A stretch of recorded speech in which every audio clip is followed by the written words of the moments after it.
Jimin and Jin are rumored to be moving to LA together, while Jungkook is said to have confessed to feeling sad, a combination of news that sounds both strategic and personal.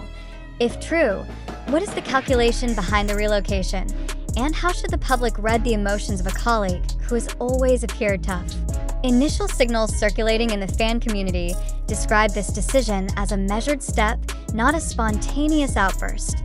LA, with its world-class network of studios, fashion houses, creative agencies, and cross-industry access from music, film, to technology, is often seen as a global laboratory for artists who want to test new formats. In that perspective, Jimin and Jin, two figures with popular and credible track records, are perceived to be resetting their career map to be closer to the industry's center of gravity. However, that narrative changed direction when one word seeped into the circulation of discourse: sad. Jungkook's emotion, as mentioned, gives this strategic issue a human layer that cannot be swept under the rug. Why LA? The most naked answer is access. In this city, meetings with producers, songwriters, choreographers, and filmmakers can happen in hours, not weeks. The time zone, which is aligned with the entertainment business center, shortens the decision chain. As fashion brands and streaming platforms expand their penetration to young audiences, physical presence in LA becomes a signal of readiness to play in the global league. For Jimin, who is known for his precision in choreography and stage details, proximity to local creative talent opens up opportunities to research performance forms. For Jin, his communicative persona and interest in the screen provide room to explore roles, from cameos to full-scale visual projects. Relocation, in this framework, is not just moving addresses. It is a declaration of intent. But every declaration has resonance inward. If it's true that Jungkook confessed to feeling sad, what does that feeling highlight? Longing for the rhythm together? Concerns about creative distance? Or just a natural reaction when the closest circle considers new coordinates in their lives? Sadness does not automatically mean a crack. It could be an indicator that internal conversations need to be deepened, expectations remapped, roles clearly divided, project durations balanced, and collective calendars maintained so as not to fall victim to individual acceleration. In a large group, personal emotions often become a barometer of organizational health. It should be remembered that the term moving in the entertainment industry covers many scenarios: seasonal residencies for projects, temporary work bases, medium-term commitments, to full relocation. Without formal confirmation, the public should read this news as a spectrum of possibilities, not a final verdict. Is this an infrastructure test phase, checking studios, city rhythms, and networks before a permanent determination? Or is this a logistic strategy so that the execution of cross-sector projects is not hampered by time zone differences?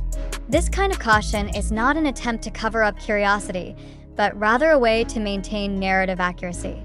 On the market side, the move to LA has the potential to accelerate the cycle of ideas into products. Cross-genre collaborations, song placements in films or series, to short-duration brand campaigns are easier to assemble when all key players are within the same physical radius. On the creative side, the new environment injects an experimental spirit, from sound colors, visual choices, to choreographic approaches. On the relational side, this is the most sensitive area.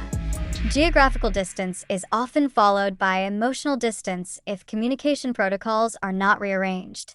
Therefore, Jungkook's sadness, if read as a gentle alarm, could actually be a marker of maturity. The group sees the signal, pauses for a moment, then aligns its steps. Fandom plays a big role in amplifying the echo of the news. One phrase from a live broadcast, one gesture on stage, is often translated into dozens of interpretations. Algorithms accelerate the circulation of snippets, but rarely provide context. Here, fan literacy is tested, distinguishing between rumors, indications, and confirmations, refraining from linking personal emotions as evidence of structure, and understanding that silence does not always mean strategy. Sometimes it is a safe space to process choices. Curiosity may ignite, but there is no need to burn bridges of empathy. Historically, the relocation of activity centers to creative cities often marks a phase of experimentation.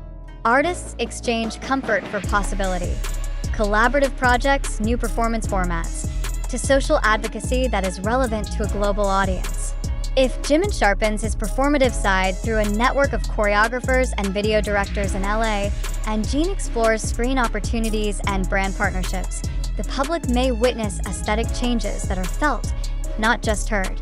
Such changes are common and not a threat as long as the intergroup communication nodes remain strong. The question is, how is the collective rhythm maintained when some members operate across cities or countries? The practical answer is work architecture, a strict shared calendar, transparent work phases, and evaluation mechanisms agreed upon from the start. Technological advances make it easier, but human discipline is what determines it. Here, the presence of emotion becomes a reminder. Humans are moved not only by targets, but also by feelings. If sadness is pronounced, isn't that a sign of confidence that the emotion is safe to discuss and resolve? Momentum is also relevant. The market is currently friendly to the expansion of Asian narratives. Global brands are looking for ambassadors who can bridge cultures, and cross-lingual audiences accept content that is no longer subject to one center. Delaying too long can dim the heat of opportunity, while rushing without calculation can cause brand fatigue. Between those two cliffs, a well-planned relocation is a bridge, flexible but sturdy, ambitious but empathetic to the ecosystem built together. There is also a rarely discussed factor: mental health. Moving cities means moving rhythms, support networks, and habits. When the spotlight never goes out, private space becomes the most expensive commodity.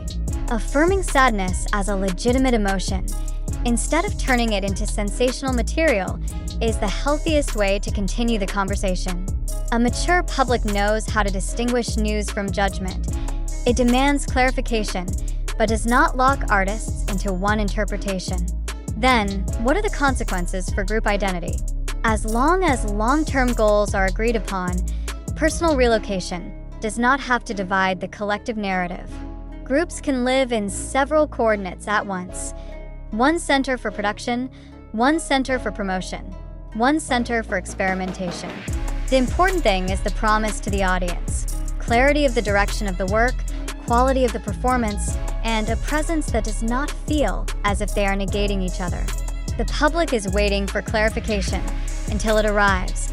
Let's read slowly and empathetically. At this point, the important question shifts from "are they moving?" to "how do we process news like this without being dragged into sensation?" Do you believe the relocation is real because of strong evidence, or because the repeated narrative on the timeline makes it feel true? If Jungkook's sad emotion is used as an anchor, have we checked the context, original source, and potential for misinterpretation before concluding friction? Let's test assumptions. Is a snippet video on TikTok, which is often detached from its full duration, enough to affirm the long-term intentions of two world-class artists? Can a dramatically titled YouTube compilation replace an official statement? If a tweet on Twitter, X, links to a close source, do we know who he is, his credibility, and his track record of previous claims? Without a verification framework, isn't the public space easily transformed into a rumor workshop? Consider motives. Who benefits if this rumor lives long? Artists, labels, agencies, brokers, media, aggregators, or us as an audience? If the incentives are different, shouldn't the weight of the claim be adjusted? If this is attention engineering, do we dare admit that clicks and comments contribute to supplying it? Value of evidence. Are there dates, locations, and source identities that are synchronous? Are there documents that can be audited? Is there consistency in small details, time, place, agenda? If not, why is this news quickly displayed on the almost certain shelf? Is it because it fulfills emotional expectations, so the standard of skepticism drops? Review the ethics of information consumption. Is it appropriate to carry personal emotions as a headline without context? Is it fair to interpret sad as evidence of a rift, not human dynamics? If he later says, "I'm fine," are we ready to revise our beliefs or create a new sensation? Further questions: are you sure this event is real or just media dramaturgy that cleverly exploits FOMO? If this is engineering, who is the director? The marketing team, content aggregators, fan page accounts, or algorithms that amplify anything that triggers engagement? If it's not engineering, are we willing to hold back until there is formal confirmation without interrogating private lives beyond limits? It needs to be emphasized that the material we have collected comes from various media: TikTok, YouTube, Twitter, and several other channels, each of which presents fragments. Therefore, the truth of the information still needs to be verified. Do you agree to postpone the decision while demanding transparency and refrain from spreading untested snippets? Cultivate 3 questions. Who is speaking? When was it said? How is it verified? If links quote each other without a primary source, isn't that a methodological alarm? If the title and content are not aligned, isn't it better to close the tab than add views?